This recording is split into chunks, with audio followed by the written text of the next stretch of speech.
आपण बघत आहात एकेपी न्यूज मराठी, आपला आवाज आपली ताकद। सबस्क्राइब करा, शेअर करा, लाईक करा।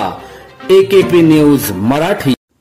17 एप्रिल 2024 रोजी नाशिक रोडच्या देवळगाव येथील गणेश मंदिराजवळील सार्वजनिक पारेस येथे ऋषिकेश चंद्रकांत पवार वय 21 राहणार देवळगाव तेली गल्ली सुन्नापाडा नाशिक रोड हा मनाई आदेशाचे उल्लंघन करून स्वतःच्या ताब्यात धारदार चॉपर बाळगून दहशत निर्माण करताना आढळून आल्याने त्यास ताब्यात घेऊन त्याच्याविरुद्ध उपनगर पोलीस ठाण्यात गुन्हा दाखल करण्यात आला। सदरची कामगिरी गुन्हे शाखा युनिट क्रमांक 2 चे वरिष्ठ पोलीस निरीक्षक विद्यासागर श्रीमनबार यांच्या मार्गदर्शनाखाली सहाय्यक पोलीस निरीक्षक सचिन जाधव, सहाय्यक पोलीस उपनिरीक्षक बाळू शेळके, पोलीस हवालदार प्रकाश भालेराव, पोलीस हवालदार शंकर काळे, पोलीस हवालदार विलास गांगोडे आदींनी केली। एकेपी न्यूज साठी ब्युरो चीफ अनवर खान पठाण, नाशिक।